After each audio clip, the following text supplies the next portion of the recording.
But let's talk Department about of the Flag. Washington Commanders, okay? Do it. The Commanders, we're leading into the offseason. There's been a lot of hoopla and hype around these parts. We live in Northern Virginia. I know you're in Southern Virginia, Lamar, but, the Commanders, this is going to be a make-or-break year for them in more ways than one. Just going into, I know rookies have just got to camp. So, Peach, either rookies you guys drafted or the Undrafted free agents? Undrafted rookie free agents. Which ones are you looking at? I mean, there's two, and they're going to have to be a huge part of the team for us to be successful. One is obviously Sonny Styles. The speed on the defense he should bring should change everything around. You know what I mean? Like, that's what I'm excited for there. He should be able to be a quarterback of the defense eventually, and he's going to have to do it soon because that defense struggled really bad last year. So we'll see there. Number two, and it's because of the wide receiver position, which I'm scared of, is Antonio Williams. He's going to have to jump out and be a 700-yard receiver at least, I think, because it's Terry and a bunch of guys. And we drafted Antonio Williams. He went lower than, people thought he should. So maybe that's a good thing. Maybe that's a bad thing. I don't know. But yeah, he's going to have to come out guns blazing and be a special rookie, unfortunately, for us and our offense to move the ball through the air. I got you. Wow. Yeah, man. So with that being said, with him coming in there and the players that you got, is there any specific position battle that you're looking at that you're saying, hey, man, this guy could beat this guy out and completely change that position and that meeting room up so that you guys could be successful, more than you guys were last year? Well, the main position battle that I'm worried about now even more is a weak position in cornerback, because news broke yesterday that Trey Amos is on the PUP list, and he's been out for over 9 months, man. We thought he'd be healed by now, ready to rock and roll, and him being put on the PUP list is a scary thing, especially because it was a broken leg last year.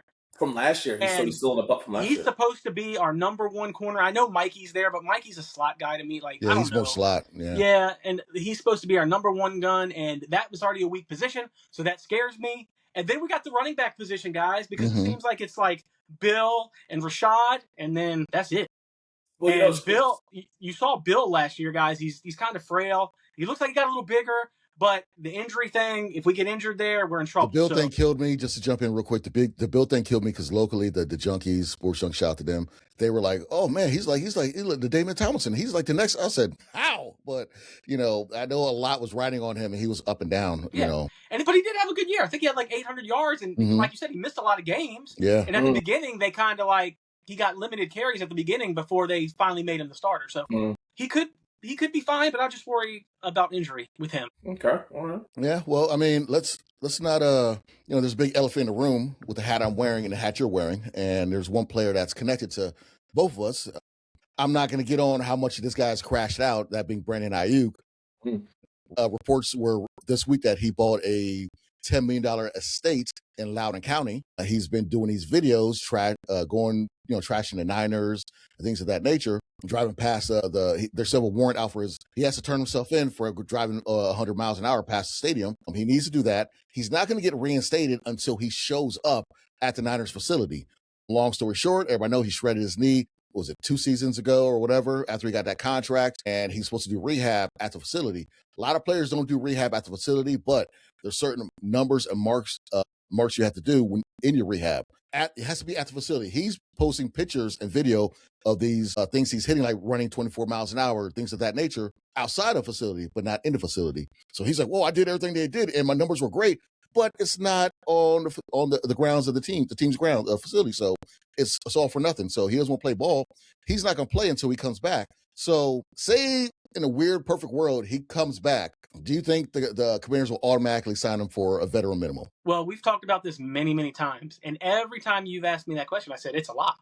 It's a lock. It's a lock. And I thought kind of some of his antics online were kind of professional wrestling, just to try to push your buttons. But then he started talking about Jaden Daniels and basically called him a mama's boy. But yet he's wearing a Commanders hat every time. He's saying hail to the Commanders on there. He buys a house like 15 minutes from the facility. I think he's just nuts now. I've changed my tune on it. I think he's a nutball. You're not going to talk. You're not going to talk about the number one leader of our team and think you're going to get signed here. Yeah. I don't see it happening anymore.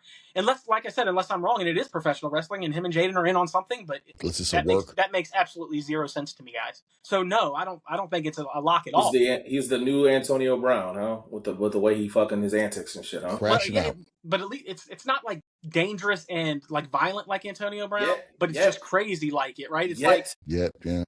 dude, you bought a house before you even got signed. What are you doing? I mean, driving past a Niners facility at 100 miles an hour is pretty dangerous. Yeah. You know. Why videotaping it too? Yeah. Right. Self-snitch. Right. Well, what I mean is he's not beating women or pulling guns on people. So not yet. So yeah. Well, with what we talked about, what you just talked about before, as far as position battle and with the cornerback battle, you still got Scary Terry. You talked about Antonio Williams. You guys drafted a receiver for him, and if you guys do end up getting Brandon Ayuk to help, maybe the way it looks is like to help with that position battle and to help those defensive backs go against some good competition. But thing is, though, how does that work with the Brandon Ayuk and all that drama factor in with now your young J5 quarterback coming back from an injury?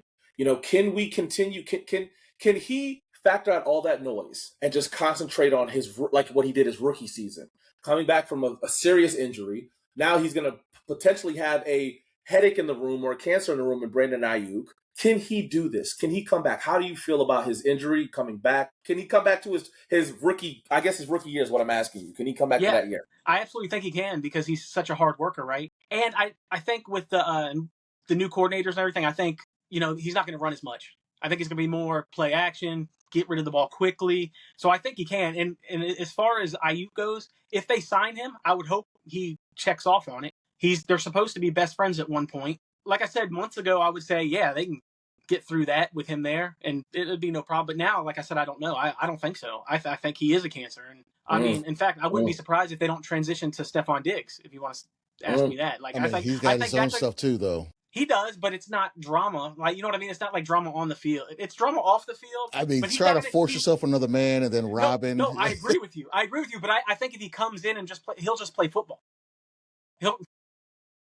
He'll come into the facility and just play football while he's there. If any, all that other stuff is off the field. So I think if we do sign a veteran receiver, it'll be him. That wouldn't be a bad pick either. But I like that question you had, Lamar, because I'm gonna ask the same thing, but just differently as far as the progression of Jane Daniels with the new coordinator, David Blau, ex-Lions backup quarterback. What do you think his impact's going to be on him? I think it's going to be huge, man. From what I'm hearing from mini camps, the offense looks totally different. Mm-hmm. It looks more like a Ben Johnson offense, which that's kind of exciting, right? Because I mean, that doesn't mean he's going to be as good as Ben Johnson. You got to be able to call the plays. You got to be able to roll, and he's never done that. But again, I mean, it was something that had to be done. The offense was just stagnant last year. It was the normal cliff falls off a cliff, right? Like people said that, and it really happened. And it was just like the defenses knew what we were doing, and we couldn't do anything. So I think the changeup is freaking huge, man. And I love the David Blau hire. And I talked about it before. I think it was a brilliant move by Dan Quinn because I didn't think he would do that. I thought he would hire an old friend. I thought it was a good old boys league kind of deal that Dan Quinn usually makes. And he went with 2 rookie callers, which is dangerous, but it could work out well for him as well. That's big because we talked about this towards the end of last year.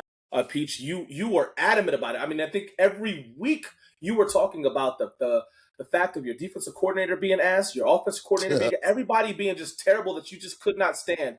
And to the point that, we thought that Dan Quinn was going to get on the chopping block. He was going to get the axe too. But now you bring in a new they brought in a new defensive coordinator, new offensive coordinator. With that being said, in the NFL is a what have you done for me lately league. Okay? You have a new offensive coordinator, have a new defensive coordinator. Jane Daniels is healthy. You guys got one of the best players, I think, in the draft, and Sonny Styles. Dan Quinn doesn't do what he needs to do. Is Dan Quinn on the hot seat? Is this the last hurrah for Dan Quinn? He's 100% on the hot seat before even game 1. I mean, but like I said, I was down on Quinn all last year, but like I said, I'll give him his props because I didn't think he'd do it. Hiring the 2 young guns at coordinator, I'll give him his respect for that. And if it doesn't work, I'm not going to complain about it because, like I said, I agree with it, and I can't believe he did it. But yes, he's on the hot seat. You can't pick top 5 to 10 2 years in a row and still be okay when you have Jaden Daniels coming into his final year on his rookie deal. I'm sorry. And I know that would stink for Jaden Daniels on his last year under his rookie contract, to have to start all over with a new coach. But you can't win 2 to 6 games and expect Dan Quinn to be here. No chance in hell, guys. No chance, Lance. And that's a great point. If you look at that schedule too, man, it is rough. the first like 6 games, man, we might be 1-5, maybe 0-6. It's that tough. You got to play Philly and Dallas back to back week 1 and 2. You got to put that fly in there, Dion. And like I said, I think Dallas is better than Philly this year, and we'll talk about that in future shows. Yeah. But yeah, man,